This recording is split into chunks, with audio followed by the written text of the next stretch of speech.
Board of County Commissioners meeting of September 4th, 2018. At this time, would you please rise for the invocation of the pledge? Please bow your heads.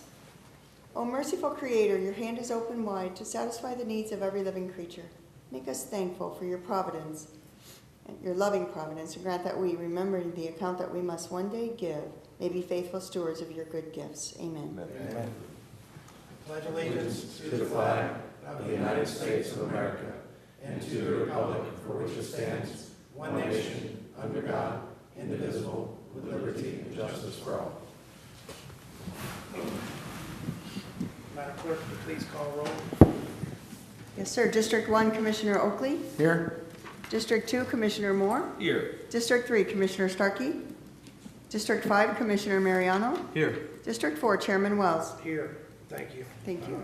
We will now proceed with the public hearing agenda, starting with item P1. Madam Clerk, do we have proof for item P1? We do. Tampa Bay Times, August 3rd, 2018.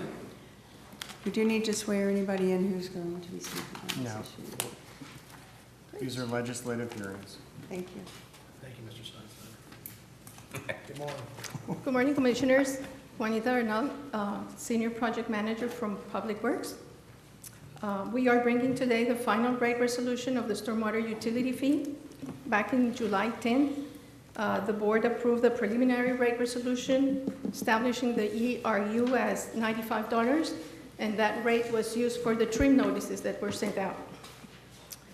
The attached final rate resolution sets the ERU at 95 and the impervious value of the ERU in 2,890. Basically, we are keeping the same information, the same rates, and the same ERU that we had before.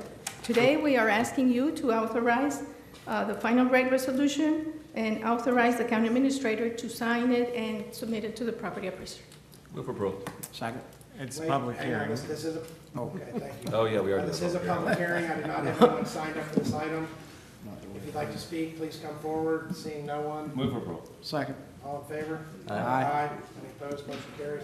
Item P2. I'm Madam- sorry, could you identify your name? She, They didn't get it. Juanita Bernal, Senior Project Manager, Public Works. Thank you very much. Item P2. We do have proof. Tampa Bay Times, August 10th, 2018.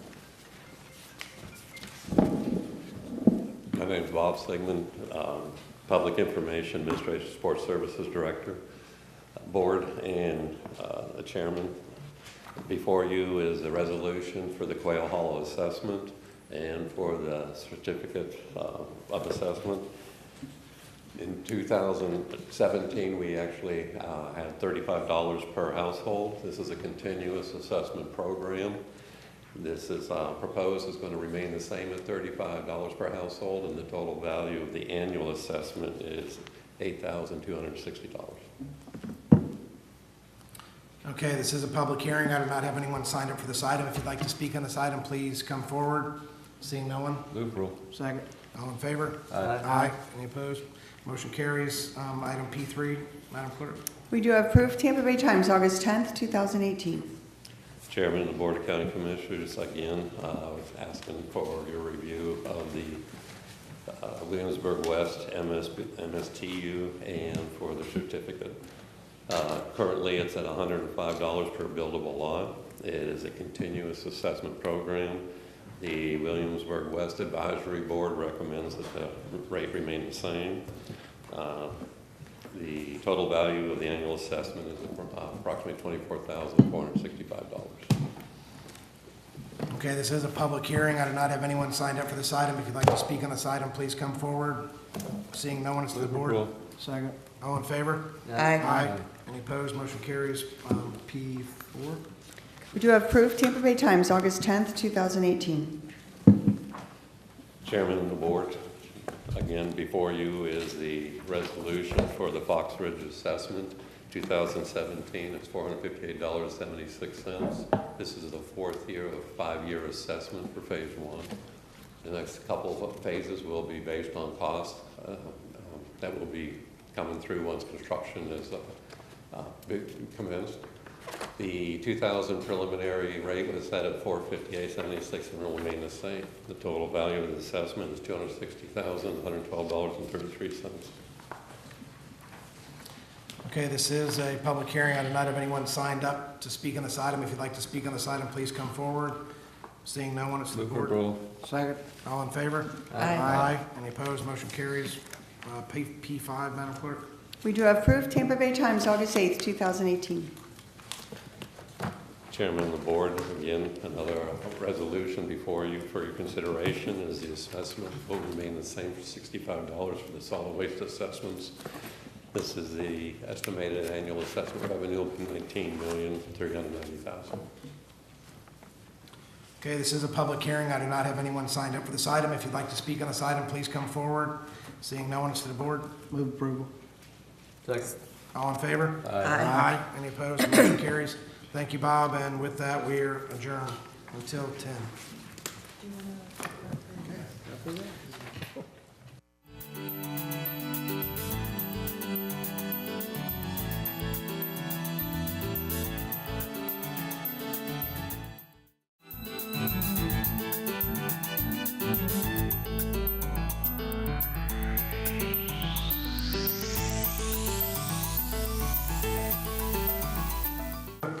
Pasco County Board of County Commission meeting of September 9, 2018. Please silence your cell phones.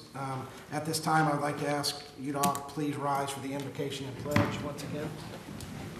Can't have too many. Please bow your heads. O merciful Creator, your hand is open wide to satisfy the needs of every living creature.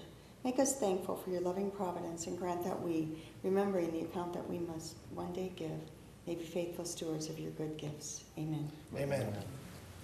I pledge Allegiance to the flag of the United States of America and to the republic for which it stands, one nation, under God, indivisible, with liberty and justice for all. Madam Clerk, can you please call the roll? District 1, Commissioner Oakley. Here. District 2, Commissioner Moore. Here. District 3, Commissioner Starkey. Here. District 5, Commissioner Mariano. Here. District 4, Chairman Wells. Here. Thank you. Thank you. Now is the time for public comment. Citizens are given an opportunity to comment on any item coming before the board during this public comment section. The board also takes public comment on items to be placed on future board agendas or other business under their purview. Public comment for public hearing items are taken during those individual public hearings beginning at 1:30 this afternoon. Individuals speaking during public comment will be given 3 minutes to speak. After stating your name and address for the clerk, the timer located on the podium will start a countdown. After 2 minutes, one beep will sound and the light on the timer will change from green to yellow, letting you know that only 1 minute remains.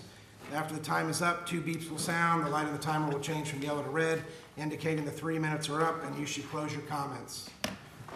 I have the following folks sign up to speak. Actually, it looks like I only have one person. Kelly Smith. If you could please come forward and give your name and address for the record. Good morning. My name is Kelly Smith. My address is 3537 Fordingdale Drive, Wesley Chapel, Florida. In June of 1969, patrons and supporters of the Stonewall Inn in New York City staged an uprising to resist the police harassment and persecution to which LGBTQ Americans were commonly subjected. This uprising marked the beginning of a movement to outlaw discriminatory laws and practices against LGBTQ Americans.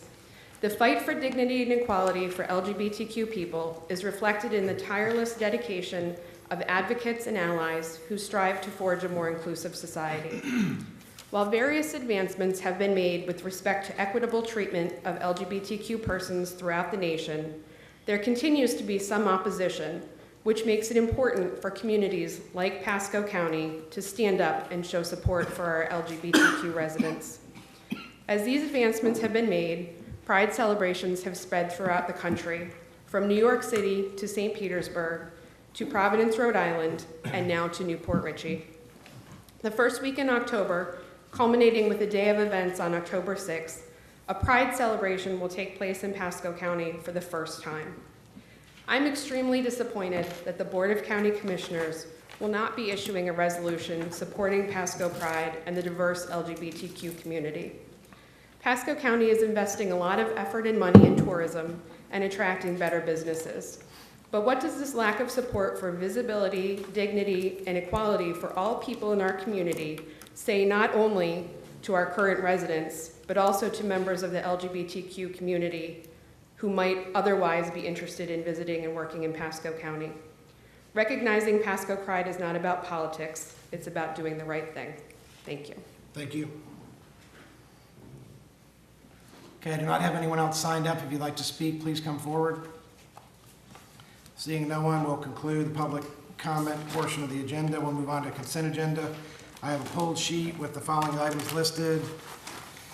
C12, pull and revise, C30, pull and revise, C19, withdrawn. So C12? You want to take a motion on the? Yeah, board members, do we have any other consent items to be pulled? Nope. May I have a motion to approve the Seeing remaining? none, move for approval. Second. All in favor? Aye. Aye. Any opposed? Motion carries. Good morning, Board. Good morning, sir. Good morning, Commissioners. Andrew Baxter, Facilities Management Director. The reason for C12 being pulled and revised is to attach the resolution, which was not uploaded properly into SIRE. Two copies, or copies of the resolution have been distributed. We recommend approval. Move approval. Second. All in favor? Aye. Aye. Motion carries. C30. Good morning, Mike. Good morning, Mike Harbala, Public Infrastructure. Item C30 is an amendment to the agreement with Merrill Brothers. The amendment referenced both the first and second amendment. As a typo, it should have only stated the second amendment. It's been corrected. Move for approval. Second. Second. You guys got the second there? Yep. Okay. All in Happy favor? Aye. Any opposed? Motion carries. Thank you. Okay, we will now move on to regular items. R1 will be heard this afternoon, so we'll go to R2.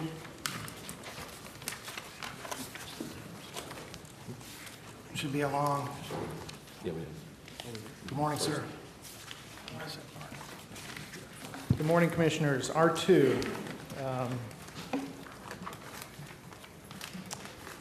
R2 is an introduction of amendment to the Code of County Ordinances, repealing and replacing Chapter 70, Parks and Recreation Chapter. The significant changes in this amendment is the eliminating the Parks Advisory Board. The intent of this is to have a resolution to create an advisory board with specific recommendations as needed. Also, we're changing currently for alcohol in parks, a resolution has to be brought to the board. We're altering that to provide authority to the county administrator to approve the sale, service, or use of alcohol by patrons at events. But it would follow the same process that is currently done, requiring them to have license, insurance, and indemnify the county. And the primary thing throughout most of this was just updating and consolidating and simplifying, removing redundant sections of the ordinance. And at this time, we ask the board to accept the proposed amendment to the Pasco County Code of Ordinances, repealing and replacing Chapter 70, Parks and Recreation, and direct board's records to advertise the proposed amendment for public hearing before the Board of County Commissioners on September 18th, 2018 in Newport Richey at 1:30 p.m. for adoption. Move for approval. Discussion. Second. Hold on a second, if you will. What day did you say? September 18th, I believe your board meeting is on the 17th. 17th, sorry about that. Yeah, move it. So if we can change Redo that your in motion. motion. Change that, yes. Move for approval to time and date certain on September 17th, 2018. Time certain? Do we need a time certain? 1:30 or so thereafter, same maybe. Second. All in favor? Aye. Aye.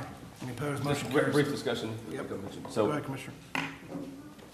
no, I appreciate this. I reached out to my people that are on the committee, and they felt, going forward, if they have, obviously, more of an agenda and something to, excuse me, participate in, and I guess prescribed duties, that they felt this would be good. I was concerned, but they had no concerns. They felt going forward, they needed to have some actual duties versus just discussing, right?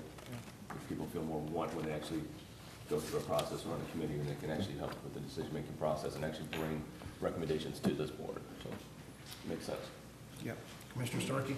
Will we be reappointing people when you get the new makeup right? Or As the resolution comes forward that outlines the specific duties and functions that we would want them to, yes. okay. Move for approval? We already did. Or We're did good. it? Oh, that's right. We're in discussion. Okay, thank you. Appreciate that. Okay, we will now move on to old business. Before I get the commissioners, I know the sheriff's here. Did we vote? Yep, we did. To give us an update, if you wanted to come forward or your team, if you're ready. If not, we can. Are you guys good?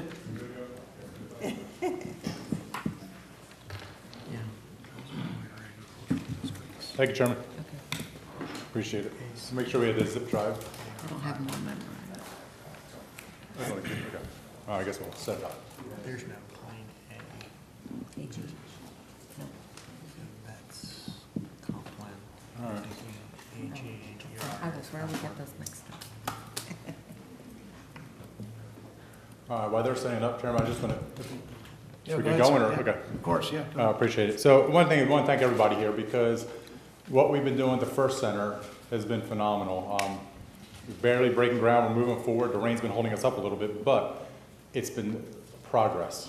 And I know Senator Simpson's going to try to be here, and I thank him, and I thank your leadership because this is one of those things that is going to put us on the map. And it was interesting, we had a meeting with Adam the other day. It was a very positive meeting, and we were talking about different things about building out the county, about who we are, defining us, and this is one of those things that will define us. So, of course, I want to thank you. I want to thank County Administrator Dan Biles. Him, his team, Eric, has been phenomenal. Don, even you mentioned Cynthia Rivera, too, in his office. Everybody has been a pleasure to work with. When we see issues, we see things going on, everybody recognizes that this is a team concept and this is about the community as a whole. I'm not sure if Bill Cronin's here yet, but I want to thank Bill personally because he has been unbelievable getting us connected to businesses and people that are interested in coming to Pasco. And it's interesting, even if he uses the lure of the cadaver field or body field, because people are just interested in it to begin with, but it's also companies that have been, either data companies, whether it be companies that are involved in forensics or medical companies. These are all things that we're saying, hey, this is an interesting synergy going on, and people are recognizing they want to be a part of this. Stu Gibbons and Dewey Mitchell have been great because the proximity of the Connerton to our partnership out there, and it's one of those things where we're recognizing, I can get into this later on, but there are students coming from other universities, graduate and post-grad students, that want to come and they want to live here as they do their work. And so it's working with Stu, working with those businesses over there to set that up with Akuchi Electric.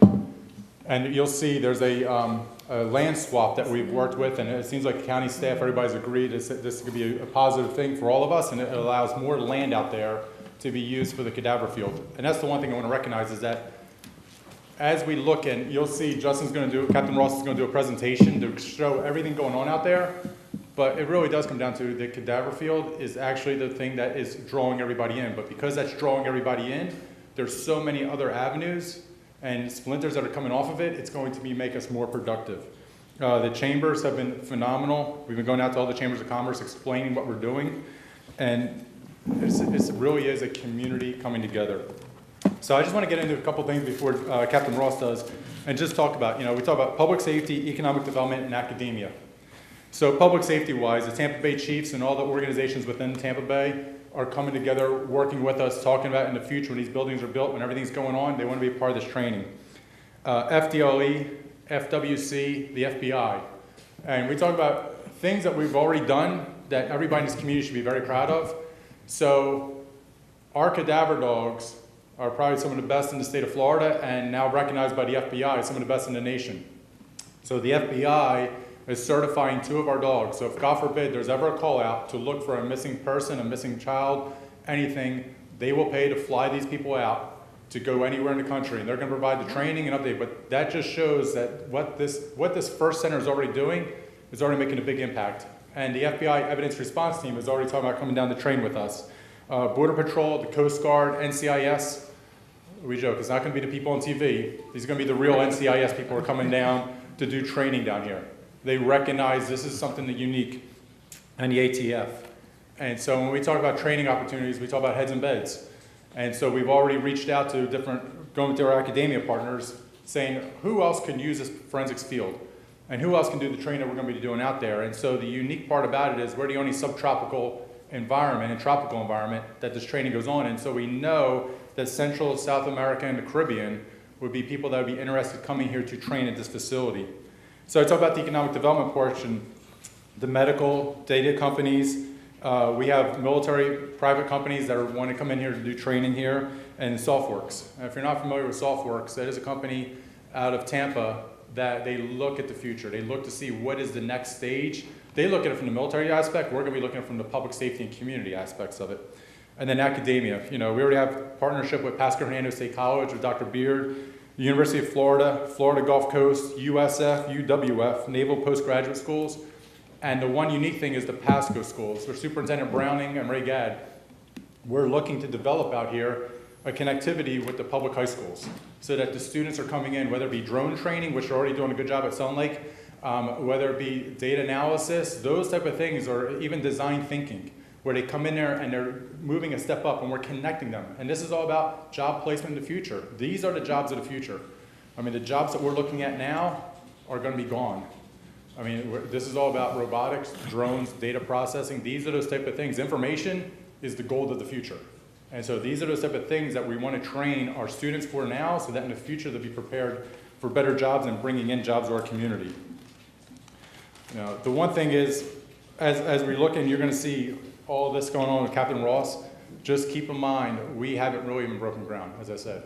But when we do break ground, when the buildings are up and everything's moving forward, this is an economic driver for Pasco County. Oh, yeah. I said heads and beds. We want to relocate companies up here. And the one thing we hear, and this is where Stu and Dewey and the Pasco EDC with Bill, everybody's been a big proponent of, is making sure there's offices available for them. That's the one thing we've heard, is that when companies say we want to relocate, where can we relocate to? But you know what? I know some people say, oh, well, that's a detriment. We don't have them here already. But it's also an opportunity. It's an opportunity that people are eager to come here to be a part of this. So with that, I would ask Captain Ross to give the real presentation. Good morning, Mr. Chairman, Commissioners, and Board. So, as the Sheriff said, first, the Forensic Institute for Research, Security, and Tactics, we're excited to have this as an opportunity here in Pasco County. Many of you, if not all, probably are aware it initially was an opportunity that Hillsborough County Commission passed up, and thankfully the Commission here shared the Sheriff's vision, and we were able to successfully bring that forensic anthropology field here. And everybody knows with Pasco County, Pasco Sheriff's Office, we don't go small, we go big, right? And so, you know, as a leadership team, we sat down and tried to think about and center this training around what are the future considerations that in law enforcement and public safety that leaders are going to be confronted with. And that's what we tried to build this training around. So basically our motto is be the first. And so what we think about be the first, it's all about innovation. It's innovating and leading the way through public safety and the challenges and looking at tomorrow and see how can we make decisions as far as training in our organizations as a region, as a state, as a nation that are going to improve the effectiveness and efficiency of our public safety. So not just law enforcement, but all first responders and everybody in the public safety realm.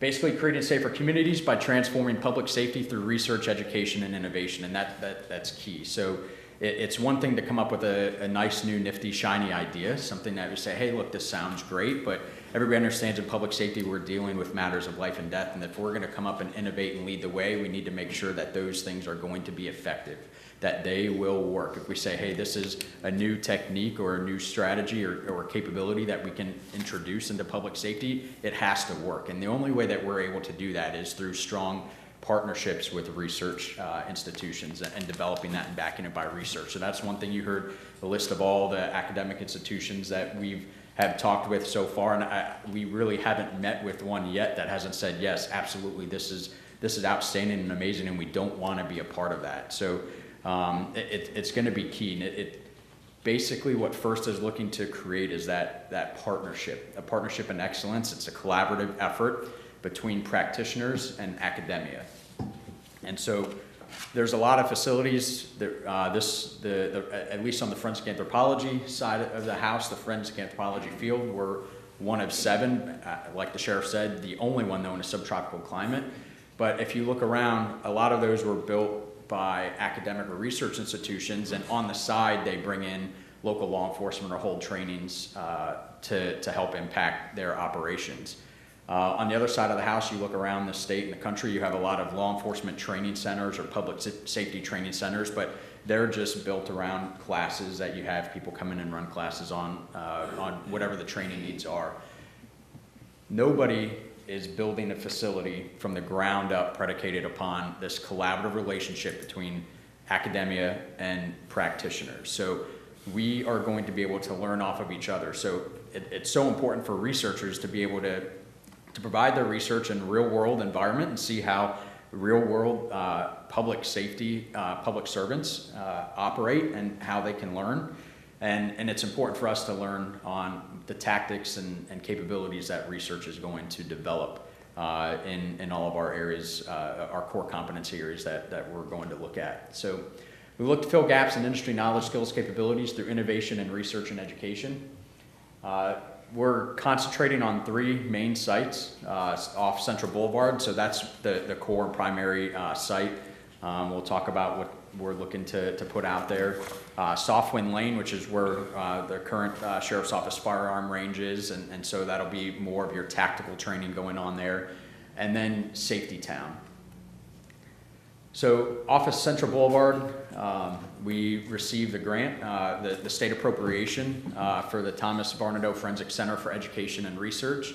And so that training complex is going to include our Forensic Research Center that will be a partnership between Pasco Sheriff's Office, Criminal Investigations and Forensics, and all of the research universities out there in forensic anthropology. And so currently, University of South Florida has a forensic anthropology field out there that is operational. And so this building is going to support that field as well as another forensic anthropology field that is part of FIRST, and it's going to be focused more on that practitioner role. So taking what they learn from the research aspect and applying it and being able to train on those principles.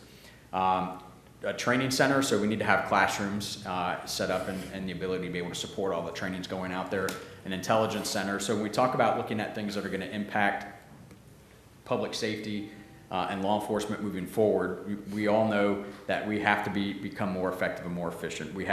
Everybody has limited resources, so we need to make sure that the way that we are operating is as effective as possible. And so intelligence is key to that.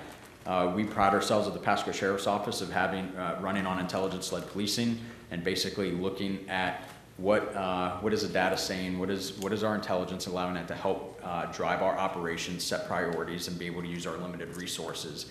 And you know, we've started up a real-time crime center. We have one of the more robust intelligence capabilities of analysts in the Tampa Bay area, if not in the state. So we look to be able to take what we've learned and been successful in and having huge impacts on crime in our community and bring those trainings out to everybody else.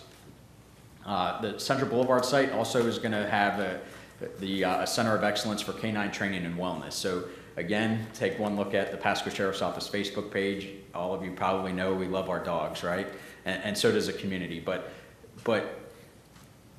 having canines in law enforcement is more than just being able to have a photo up there and everybody like to say, oh, we want to have the dogs out.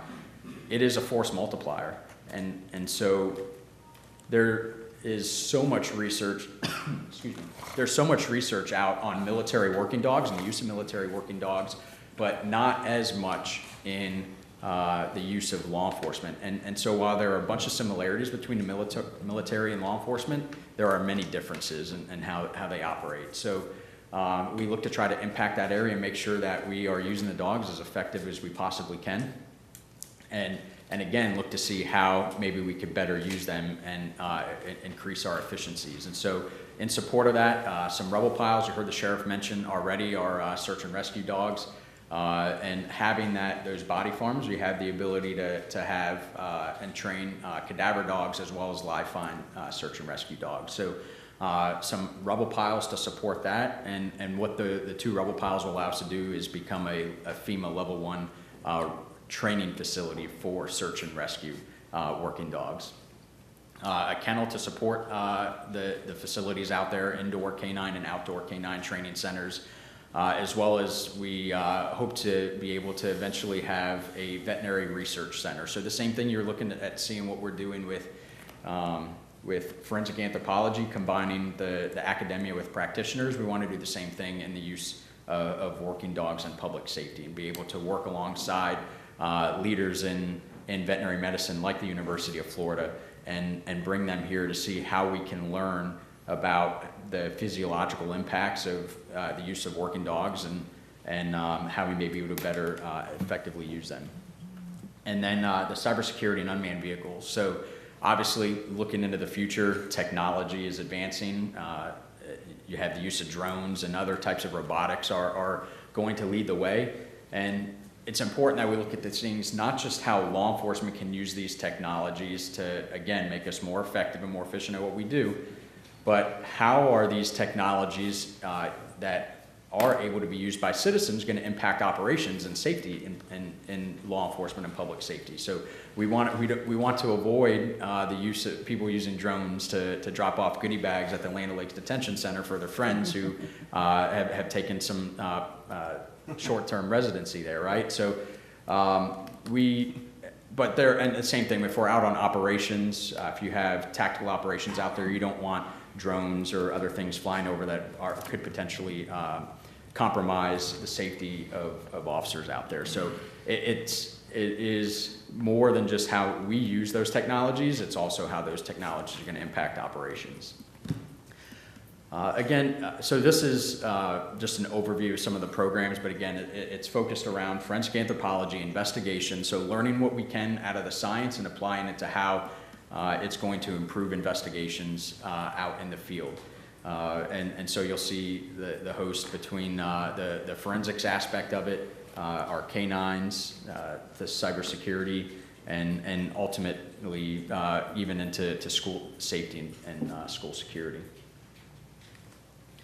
So Softwin, outdoor, the outdoor firearms range is out there. It'll have a training center there as well, a shoot house, sniper tower, obstacle course, and then on-site security. And so basically, this is where we're able to have the tactical level training. And we've currently already run a few SWAT schools, regional SWAT schools. And so the benefit of inviting all of law enforcement agencies from the region, we've even had interest, we've had people from FWC, there's been interest from federal agencies, FBI, NCIS as well, is coming out to train with us.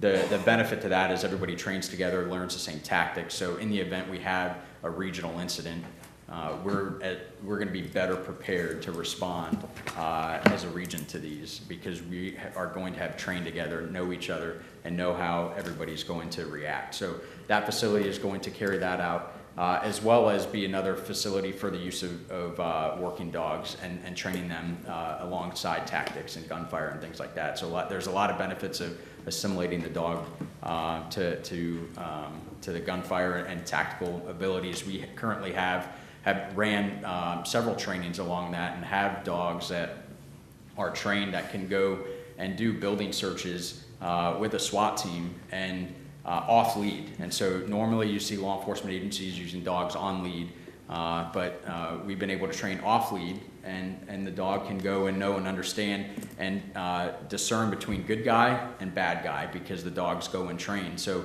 we can go in and take the dogs and do room clearing, and when they're in the room, they get released and take orders from one SWAT deputy, and as they come out, usually you're in a different order in a stack, and so the dog can come out and understand, hey, this is maybe not my handler, but this is another good guy, and I'm going to take my next order from him. And so it makes that process much more effective, efficient, and then they're not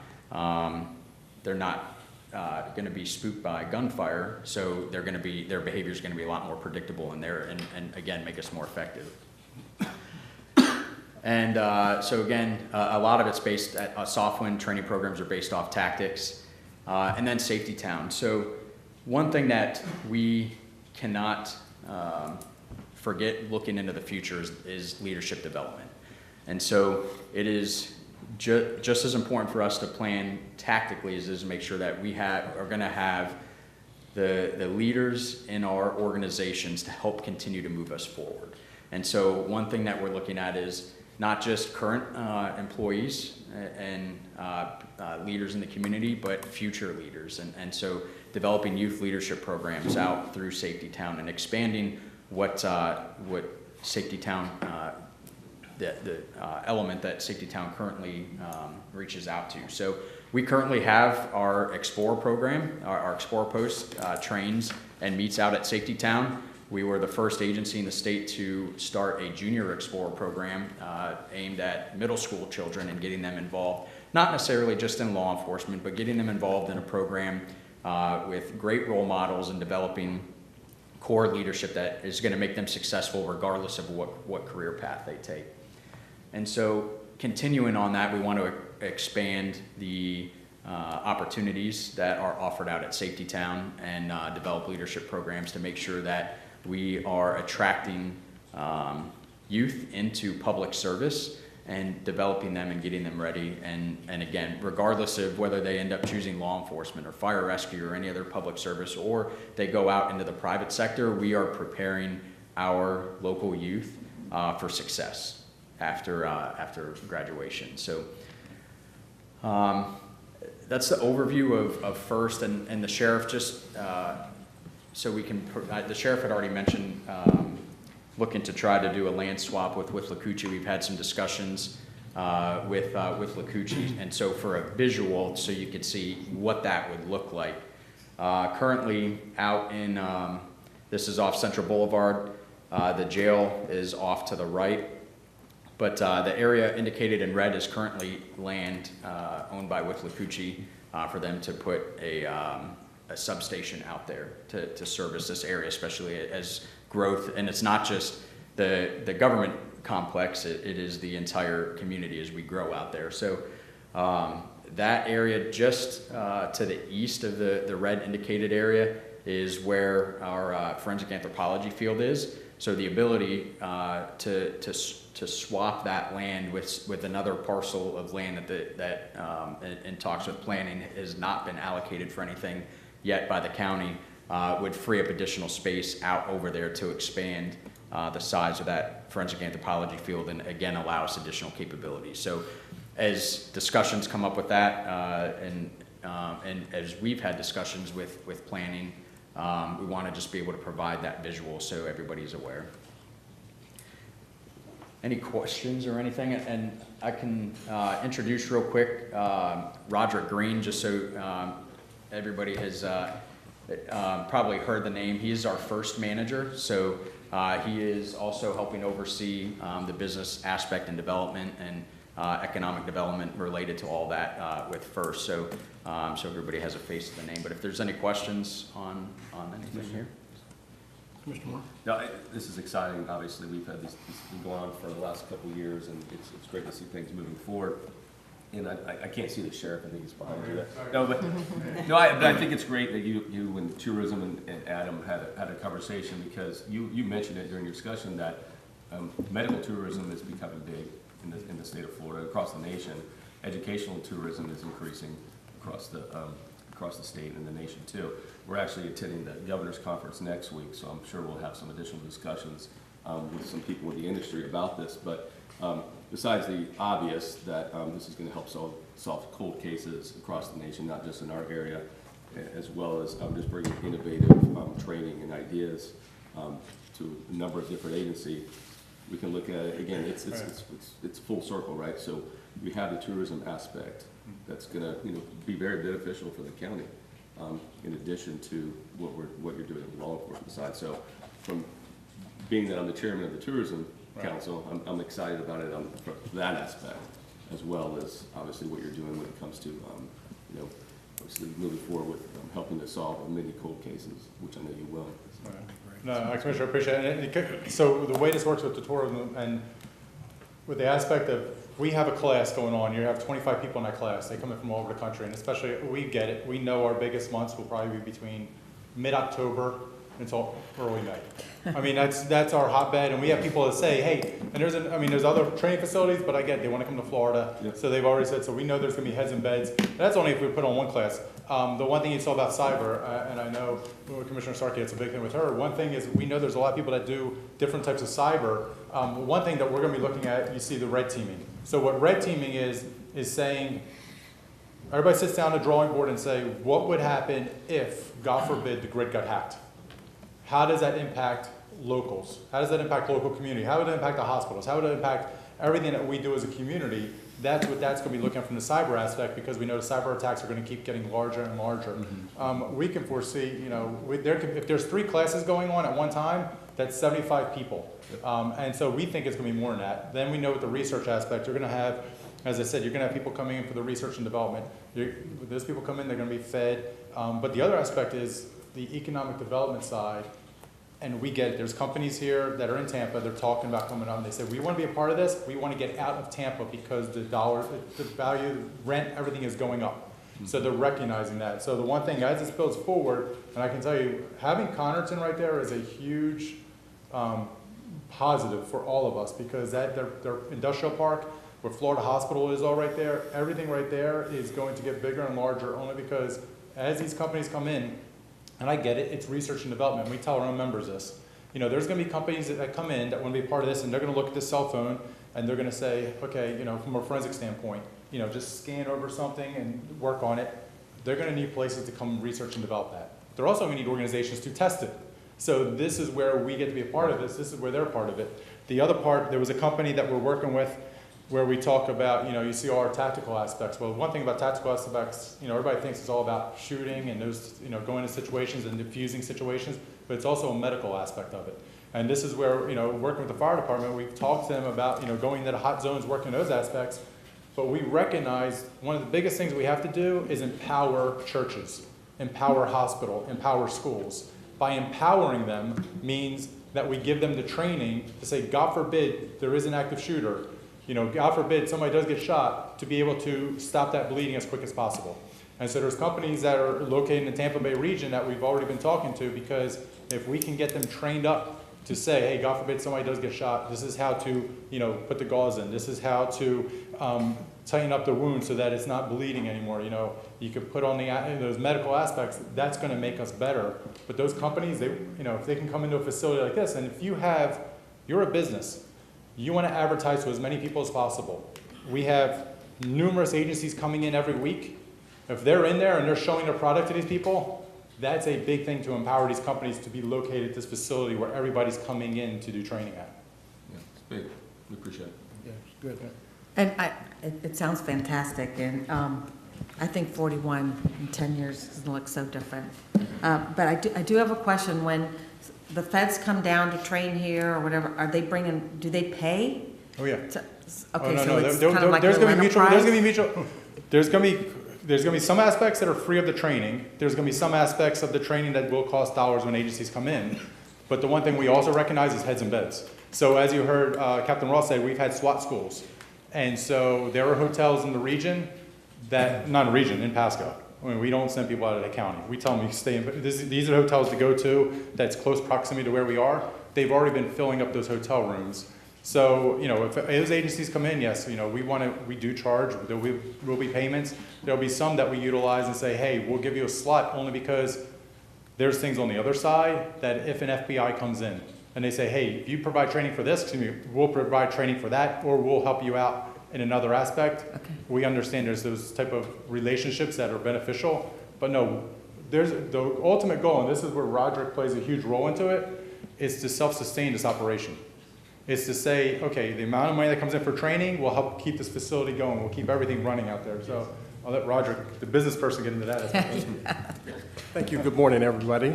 And thank you for having us. To speak directly to one of those components that the Sheriff and Captain Ross has spoken of, summits and symposiums, the various industries that we will have that are involved with FIRST, whether it be forensics, whether it be some of the other areas of whether it be security and tactics. There's a variety of different summits and symposiums that take place across the country.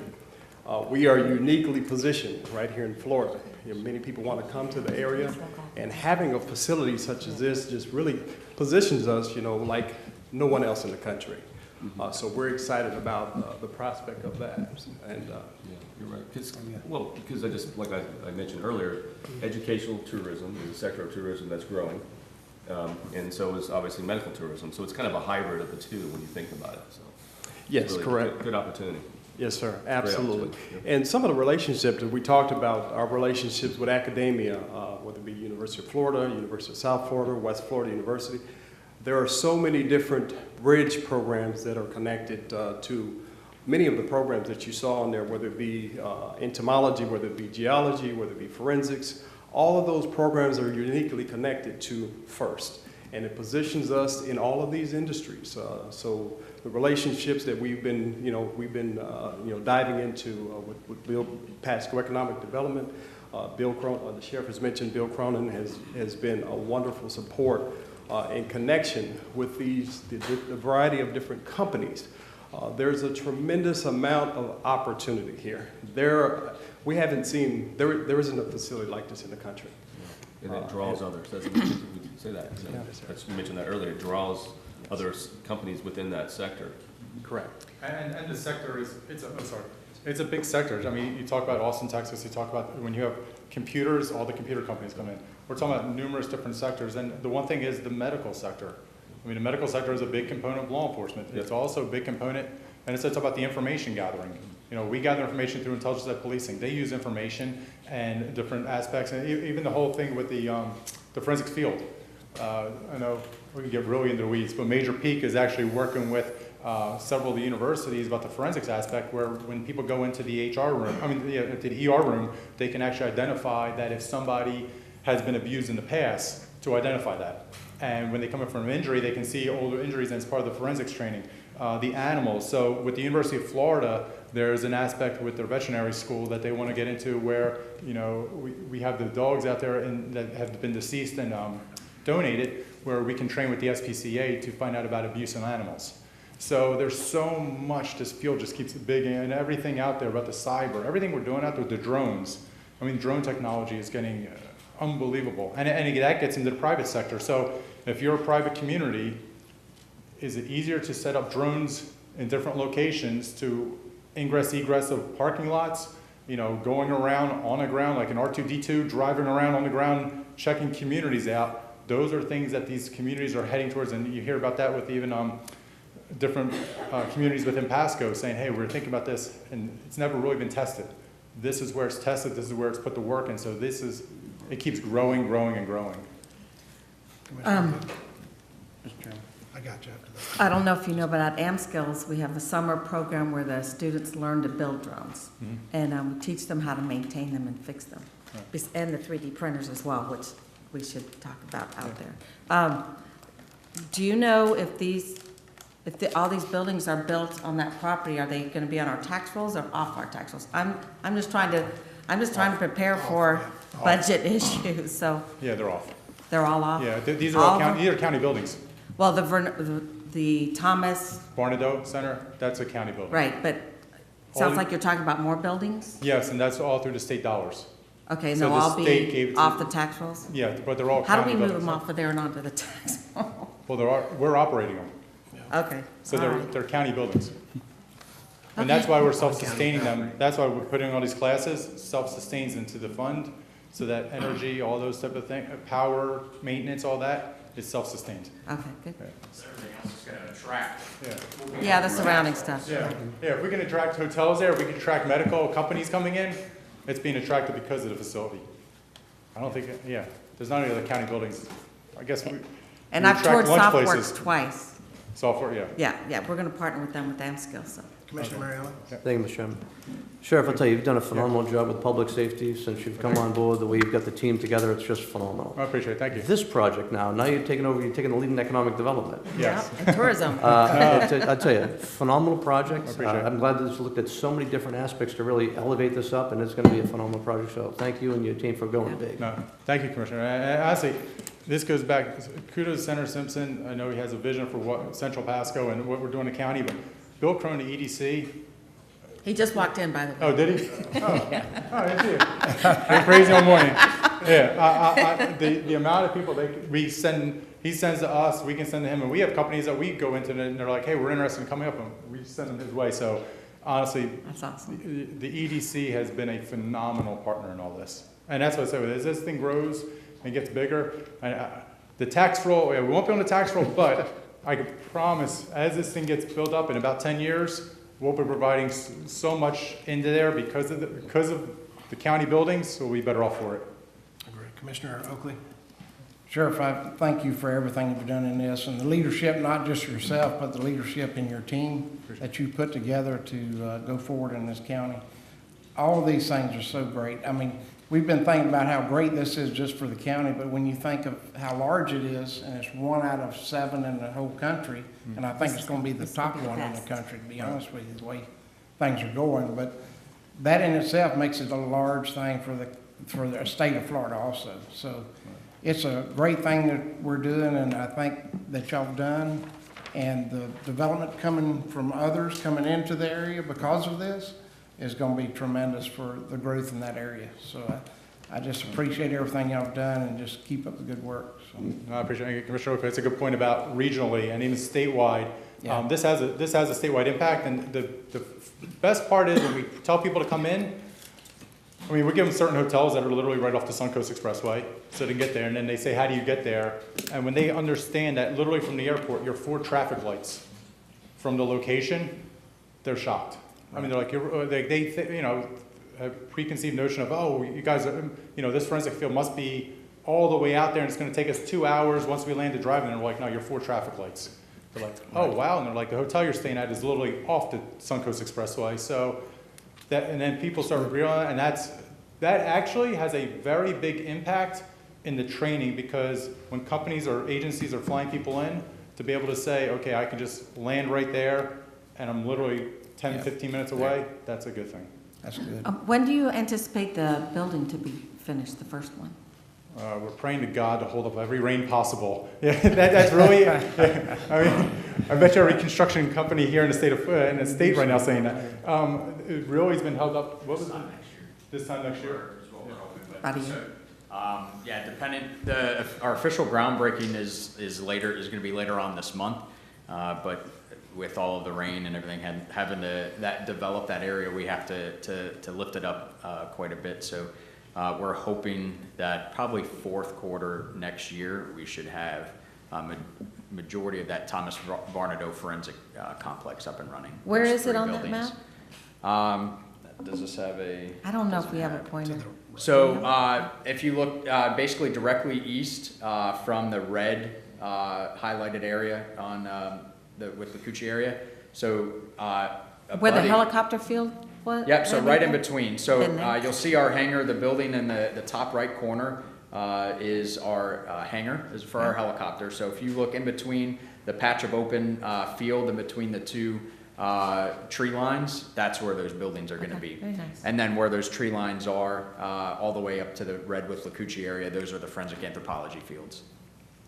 There you go. Yep. Very good. Okay, I'll be brief just real quick, and it's kind of crazy, but it wasn't too long ago that this conversation, this collaboration would have never happened in this county. So I want to take a minute to thank each of you and thank this board and thank the EDC and quite frankly all the other partners, because again, we have been partners, talk about collaboration. This is a perfect example of everybody coming together for the betterment of our region and the county, and it's going to create jobs, number one, and it's going to save lives. Well, save lives, number one, create jobs. So I just want to take an opportunity to thank everybody, because, like I said, it really wasn't that long ago. This could have never happened. So it's very exciting to see how we've come as a county and being innovative, looking forward, out 10 years, not what about tomorrow, but it's actually, here's where we're going to be 10 years from now. That's what it's about. So. And you know what we said in this county, we were going to be, what was it, the gold standard, or what was the term that we used? Premier. Right. And so we're going to be the most premier forensic anthropological site in the country, and I think we always have to think that way when we start into something new, and then we'll just knock everybody's socks off. No, we appreciate it. Honestly, this is really, that's what you all have the invitations to come out there if you can make it to the groundbreaking, because this is really the support. This has never been done.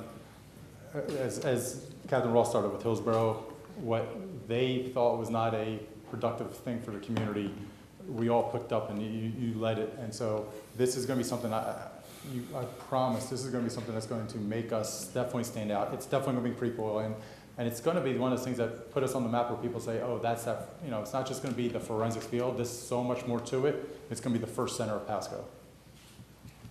All right. Bill, I know you came a couple minutes. Do you want to say anything? I mean, you're here. You might as well. I'll never pass the opportunity. Actually, I walked in right when Commissioner Mariano said, Sheriff's taking the lead on economic development. I said, I better get in there quick. Somebody's taking my So, no, absolutely. These guys are really not just breaking down doors, they're breaking down silos, in meaning that we're all doing a lot of new collaborative type of things that we've never done before.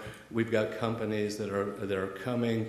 This is the incentive for a lot of those companies to be co-located next to them. So anytime we've got a business, the sheriff and his team is anxious to meet with them and always willing to meet with them and be very accessible. Something else this project does also, though, it further activates that corridor on 41 where we've got shallow lots and a road that continues to widen. This is really a blessing, because this is an area that's difficult for us to recruit some businesses that would need a bigger space. These businesses just need to be next to them, which is perfect for us. So we're really happy about the direction this is going. Are they going to be taxable? Pardon me? Are they going to add to our? There is private owned land around there that keep that in mind. Yeah, I know exactly what you meant. That is it within proximity, and the landowners nearby are also talking with us as well too. So all good, and again, it's something that helps us in that area of the county that traditionally it was difficult for us to get businesses up in that area. So we're really Sheriff, happy.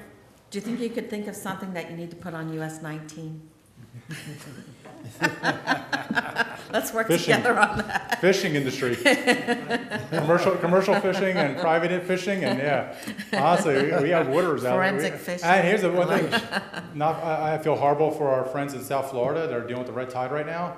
We're not, and there's a lot of people that want to go fishing still that are flying in and would change their trips because they can come. So a couple hotels by Anclote, go out of Anclote. We would definitely be in a very good position right now, because I've spoken to a charter fisherman captain from down there, and he's like, we're getting killed right now, and nobody wants to go down. And I see on national news the horrific thing. It's sad. At the same time, is people they still want to go on vacation. They still want to fish, and we have good fishing waterways over there. There's a new hotel on the west side in the not so far future. So. All right. Well, we have seen, FWC closed all the counties south of Pinellas for snook season, which opens September 1st, and redfish. So people are coming up to Pinellas and Pasco, which is a double-edged sword. But we are getting some tourism from it right now for the wrong reasons, unfortunately. So. All right. Thank you. Thank you all very much. Appreciate it. Thank you. Okay. For the record, Roderick Green, First Manager, address 8700 Citizens Drive, Newport Richey, Florida. Good job. Have a good day, Roderick. Commissioner Oakley. I have two items today. One of them, I'd like to make a motion that we allow County Administrator Dan Biles to sign off on the realignment of State Road 52 for the I-40 piece. I don't know if that's the exact way, Mr. Steinsteiner, that should be worded, but we need him to be able to do that. They just recently got a new revision of that agreement, and it's going to happen after. So it would be authorized the county administrator to sign a settlement agreement, for lack of a better term, with regard to the 52 design changes. I'll second that. Okay, all in favor? Aye. Aye. Any opposed? Motion carried.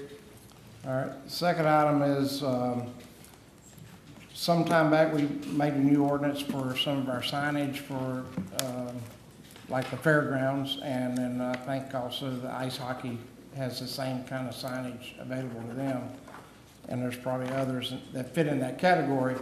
The issue has been lately is in that ordinance it stated that there was going to be 60 seconds between the changing of the message, and that seems to be too long.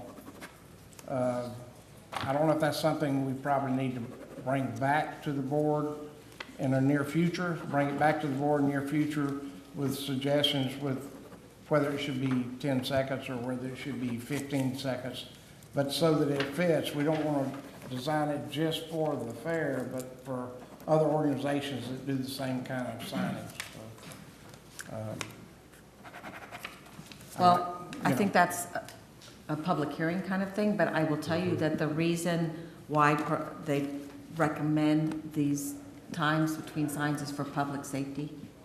And that's why our attorneys designed it that way, because if the signs change quickly, it can be dangerous for the driver. Well, the ordinance came through with the 60 seconds, and I think no one seemed to have paid attention to that, and that seems to be too long.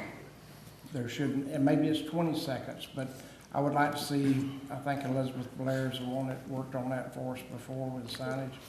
I'd like to see that brought back to us and discussed, and let's make it right for everybody, so. Mr. Chairman, Commissioner Oakley, the 60 seconds came from the same time frame that there was substantial debate on for billboards. That does not mean that you couldn't change that. But that would come back through your planning and development department. Yeah, that'd be good, so. Mr. Chairman? I think we should probably take a look at it. I mean, today, over this weekend, if you actually went by the Hudson Library, we had an LED sign flashing out there about a seminar that was going on for the firm house, which, by the way, saved a lot of money in Pasco. That type of thing shows you that we believe it, that it should be a little bit more fluid. I was going to actually bring up an item today, too, about the signs and what we should do is, because I think at Sun West, they should have a sign just like the fairground. That fairground sign looks beautiful, it looks effective, and I think, as Peter Boss and Bill Destin, Florida, said, the only projects he've ever failed on when you have good signage. So I think at Sun West, we should look at putting one up there as well. I think you already have an ability to. No, that SunWest did not qualify for the, my recollection, it didn't. The criteria that was used for the acreage is fits in. Right. Fits in a different category. I will disagree with that, because Denise Fernandez actually picked the 183 or 184, 148, so that SunWest actually did fit in that. Okay. What time frame do you think we're looking at to get this back to us so they can move forward with? I know we kind of mirrored that off at Tropicana Field, which is totally different. That's more walkable community for the 60 seconds. So I do agree with Commissioner Oakley, but is it going to take months? Is it something we can get back pretty quick? How soon will it take to look at it? I mean, what do you think, Dan? I mean, well, it's an LDC amendment, so it'd have to go through the planning commission, back to the boards. That process alone is, a 6 to 8 week process between advertising and such. But in that time, are we able to give them a flexibility to, where we're not enforcing it? I know we've done in other things to where we're not going to enforce the 60 seconds until we look at doing it. Just a thought. I'm just throwing it out there. We got folks all over the county that have signs that don't even meet our ordinance, and I'm just throwing it out there. It's up to the board. I'm just asking the question. You know, that affects some businesses on the timing of that, and I don't know, sometimes a business should be able to run their business and do it the proper way. I think sometimes you move that sign quicker than you have time to read. If there's too many words in it, you shorten that time, you can't read it. But they will find the right, if we allow them a certain point, they'll find the right time, whether it be 15, 20, 25 seconds or 30 seconds, that they'll find themselves to start managing. Because they want people to read it. I mean, to flash it up there and flash it off right quick doesn't do their business any good. So they've got to find that certain time that allows everybody to be able to read it. So. I mean, it's in your district. If you're okay waiting 8 weeks the way it is, that's up to you. I wouldn't mind trying to find I'm okay with it, but I want to be sure everybody's on board that we're all in agreement on it. So I don't have any problem. I'm not going to call code enforcement out there if they go lesser time or whatever, but I think it's something we need to look at. But it is our ordinance right now, so. Yep. How do y'all feel? I don't think we should be picking and choosing what rules we can follow and what rules we can't. I think But we do it all the time, Commissioner, but I don't disagree with you. So I'm just throwing out the question. I'm asking. I'm not saying I just we need to. asked the process to start working its way through, Well, and that's the proper thing to do, in my opinion. Mr. Chairman, so is the question to bring it back to the item for discussion? Is that the question? I think you're. Is that what Well, you're wanting to do? bring it back for discussion and change to what should be the right time. We can't vote on it until we bring it back for discussion. So you asked him to bring it back for discussion? Yes. Well, we can bring it back for discussion a lot quicker than 8 weeks. 8 weeks is the public notice process to bring it through the planning commission and the board for approval. But we can have a discussion sooner than that. I think staff can bring us something by the next meeting, and then we can. Bring it back for discussion. Well, what I'd like to see then is we bring it back for discussion, but prior to that, have Elizabeth Blair, maybe Denise work with Elizabeth before on that same issue. Maybe they be with each commissioner and go through what it should be. So when we discuss, we're knowledgeable enough to really discuss it in the right way, so. Well, you don't need a motion to bring it back for discussion. Yeah, I mean, your next meeting's on the 17th, so. I wouldn't think it would be that difficult for them to get it to us on the 17th. I think we have a discussion on the 17th. I'm not sure we can have meetings with each one of you between now and the 17th. That becomes a scheduling issue, But it sounds like there's at least 3 of us that are in favor of lowering the time, so it should just be a 5-minute phone call. So I think that they would be able to have time to talk to us. Okay. Or do you all agree? I mean, I could agree. Okay. We can figure that out. I don't think it's an Yeah. issue. Okay. Does that be in face to face? And I know they're busy, so I'm not saying they're not. They are. Okay. So I guess, Okay. you know. That's all I have. Are you just looking to mirror the billboard timing? Because right now the billboard timing is 15 seconds. So if you're just looking to match the billboard timing, we don't necessarily need to bring something back for discussion. I think that, That's true. no, You don't want to skirt that now, because then we go back, if we allow one, then you gotta go back to the billboards and have to. Yeah, if you'd like us to just match what's allowed in billboards. I would rather hear some competent testimony of what is a safe sequencing for our drivers, not first. So don't just pick a number. That's why, one of the reasons they brought it up is it's safe. That's a different, a billboard is far away, but a street sign is much closer, so let's hear competent testimony on what is safe for our drivers. Yeah. That's why Most of your billboards are done with pictures, and they don't use a lot of words, so when they flash a Coca-Cola, you don't need to hear a lot of words about it, so that's the type of thing you see. We'll see what we can set up on the 17th. Okay. Yep. Thank you. Okay. Okay. Commissioner Moore? Thank you, Mr. Chairman. Just real quick. So thanks to Margaret and your team. Margaret's back there somewhere. So the Grand Oaks and West Chapel Boulevard signal is about to go live here. We're excited about that. So we're gonna have a little ribbon cutting thing on the 20th with some of the residents. They're excited about it, and I know that everybody that lives in the area is excited about it. So if anybody wants to come out, I think that's at 9 o'clock in the morning on September 20th to celebrate that with our team and with the residents there. I had one more thing, and give me 5 seconds so you don't have to come back to me. Adam's team's been doing just an outstanding job. They got some really, what I consider extraordinary numbers that they're gonna be bringing back, and they're gonna come back to the board, I think you're gonna do it today? Okay, so today. Okay, good. So that's gonna happen today. Excellent. See, you're ahead of me. P2, correct? Yeah. P2. That's right, okay, so it's today. So they're gonna, exciting stuff, and some estimates for the future, or some projections, I should say, for the future are pretty extraordinary, so. That was it. Thank you. Commissioner Starkey? Yes, last week I attended the transportation workshop down at the Collaborative Labs.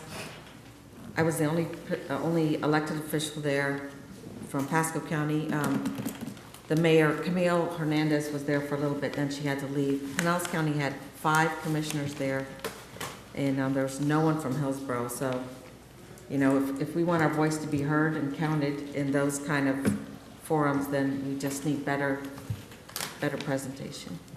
I think that's it for me today. Tell them to start having some of those in Pasco County.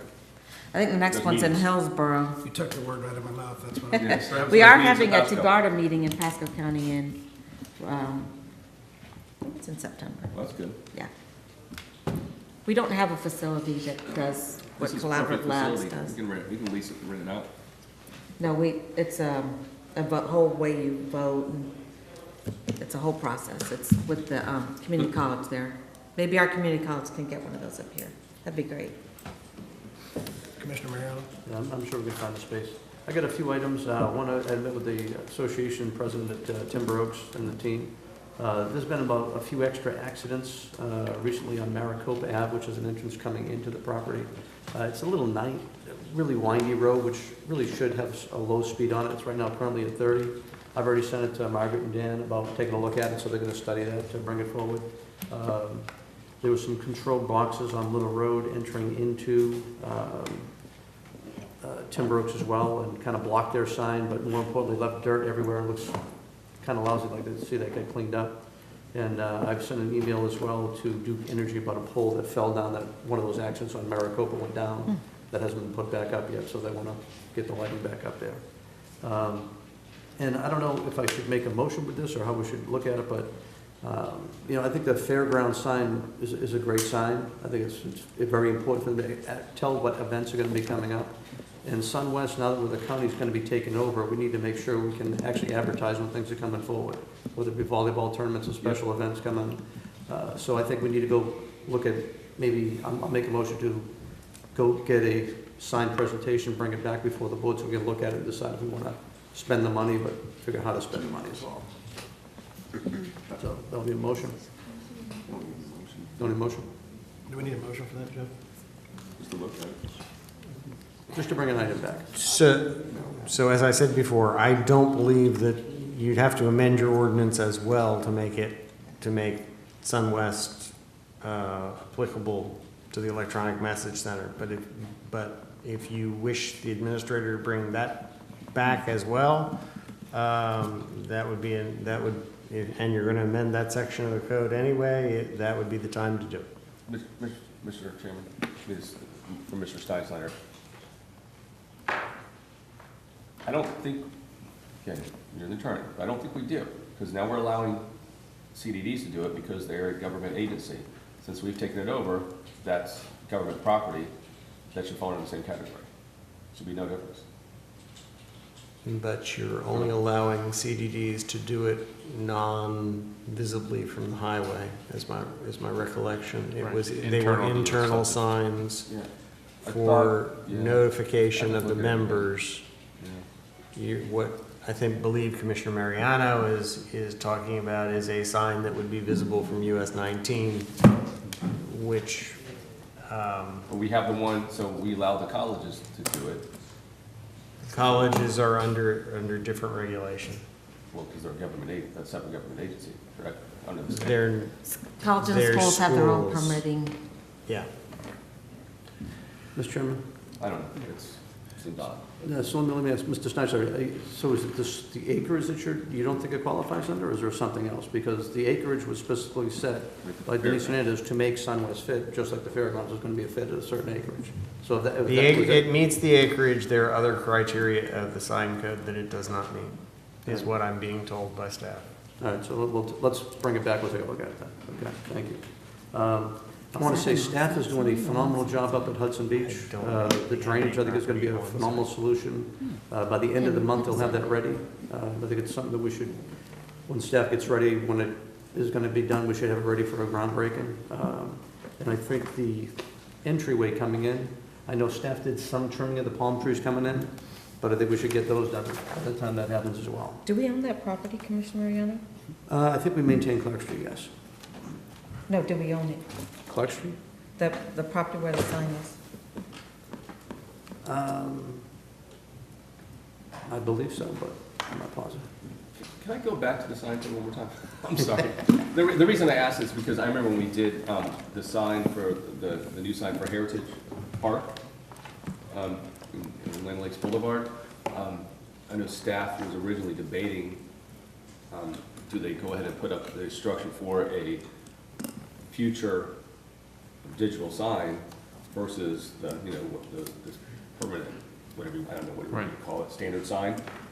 But the cost, you know, it was kind of cost prohibitive at that time, so they said, oh, we'll just go with this, and we really don't, you know, didn't have the funding on the parks budget to pay for the electronic sign. So I think they were under the assumption too that parks could go ahead and, once the ordinance was passed, parks could go ahead and put the electronic sign up.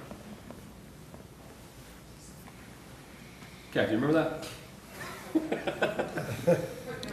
May I suggest that we bring this back for discussion? With Yeah, I know, but that's something to think about though too. Maybe. So I'm bringing that up because when we do bring it back for discussion, just be ready to have that conversation, because that was a discussion we had when we put the new sign at Heritage Park. And so we are working on the sign code. That piece of the sign code is an overall rewrite to incorporate the electronic signage. That may be what Parks was working on and looking at with respect to Heritage Park, is getting ready for when that comes back for the whole piece to allow, you know, so that may be what they were looking at. But again, we'll go back and check and verify. Mr. Chairman? And I'll see where the schedule of that is too. And actually to stay on that park, you know, whether it be, you know, the Land O'Lakes, that park there, the one at Collier, or whatever, we've got a county park that's out there that should be able to tell about events coming up that's gonna be helpful. Agreed. I mean, I think that should be incorporated in the whole ordinance then. Constantly change. I mean, all those activities constantly. People gotta know what's going on. Throughout the weekends are different. Right. Because I'm always, we have the, sorry to continue this, we have time. No, you're fine. We have time, so Thanks. you're fine. So I reach out to the sheriff's office a lot, and Kathy and her team too, when we have, to clear the shelter events and things like that, and the sheriff brings their signs out, their portable signage, and we utilize that for those events. It'd be nice if we could just do something ourselves for our own parks. And not have to keep borrowing signs from the sheriff's office. Yeah. And again, the firm maps meeting they had at Hudson Library to talk about the reduction, which I'll talk about that in a second. Really, we had one of our LED signs out there that are telling people what's going on. So I'm glad we're bringing it forward. And as far as the firm maps go, they did come out, and I think of 28,000 parcels, 21 actually went down and had a reduction in cost, which is going to save a lot of people a lot of money in insurance coming up. I think it's really going to help the coast in its redevelopment, you know, coming forward like never before. Of all the things we could do, that was probably the most significant change as far as what's coming up. And one more thing, Mr. Stanchion, if I could, if it's through staff at all. I had while we had some developments coming in, like Boatyard, for the redevelopment of like 4 lots around how long we could put the seawall up, I had a meeting with FEMA representatives, and they don't care if we go up 3 feet on the seawall, frankly. They want to make sure that, they want to know where the dirt's going to go later on. And to me, if it's sodded, it's covered. They don't really care if someone goes up 2 or 3 feet on the platform where a carport will be, you know, because this living structure's going to be up 14 feet higher. They don't really care about that. They don't want to see it go way up, but to match the level around it, they don't seem to care. So I'd like to see that ordinance brought back up. I know it's something we started regulating and it's caused some issues, but the fill ordinance that we have in place, I think needs to be looked at as far as especially with seawalls. Mr. Chairman, if the building official wishes to bring that forward, they can. That's not an ordinance that the county attorney's office manages. Okay. So it would have to come from development services through the building official, and we'll be happy to. Okay. No, I think they're going to bring it forward anyway, but I didn't know if I didn't need to bring it forward. Polish, but okay. But it's a building. It's part of the building code, part of the FEMA regulations. Yes, and we've discussed Don Rosenthal, Assistant County Administrator, Development Services. We've discussed that briefly with the commissioner, and I haven't had the opportunity yet, but we're going to be talking to Esther to form a little committee to look at that. Excellent. Thank you very much. That's all I have. Mr. Biles? Yes, sir. I have just a couple things. One is the community development's working and finalizing their SHIP annual report. If I can just get board approval to sign that when it's done and then send it off, it'll be done before the next board meeting. So if that's okay. So the board would need to authorize the county administrator to sign was that SHIP? Yes, sir. The annual report and local housing incentive certification report. Can I get a motion? I'll make a motion if we have them sign off. All in favor? Aye. Aye. Any motion carries? Thank you. And the other thing is, just want to let everyone know that we recently received awards for all 6 of our wastewater treatment plants. The National Association of Clean Water Agencies, 5 of them received a gold award for no permit violations for last year, and then 1 received a silver award. So doing a lot of good work out there in the plants. So thank you. And that's all I have. Good job. Okay, awesome, thank you. Mr. Steinschneider? I don't have anything at the present time, Mr. Chairman. Madam Clerk? I would like to request a walk-on resolution by title only for one of my retired employees. Emergency? Move acceptance. Okay, all in favor? Aye. Any opposed? Good. Thank you. Resolution number 18258, a resolution by the Board of County Commissioners of Pasco County, Florida, expressing appreciation to Darby Cobb, Deputy Clerk for the Office of the Clerk and Controller, for her 33 years of outstanding service to Pasco County. Done and resolved in regular session with the quorum present and voting this 4th day of September 2018, signed by the Board. Move approval. Second. All in favor? Aye. Any opposed? Motion carries. Thank you very much. Okay, thank you. Nothing else? Okay, I may have something, but it's gonna have to come later. I apologize. So other than that, we're good. Anybody else have anything else?